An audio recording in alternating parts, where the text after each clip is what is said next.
Hello everyone, welcome to Tactim. Today in this video, I'm gonna show you how to enable application in your Android phone. Before starting the video, please subscribe to Tactim. So, let's get started.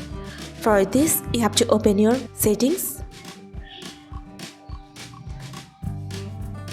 Now scroll down.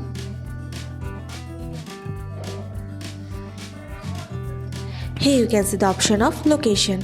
Click on this. If you want to disable all of your application, you just have to turn off the button. Press on close. And if you want to allow your application individually, then go to application permissions.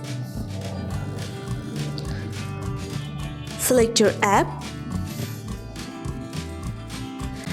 And now you can see 4 options. Allow all the time, allow only while using the app, ask every time, and don't allow. I'm setting here, allow only while using the app. That's it. So this is how to enable application in your Android phone. So guys, that's it. You can do this. I think this video is very helpful to you. If it was, then give a thumbs up and hit the subscribe button. And thanks for watching.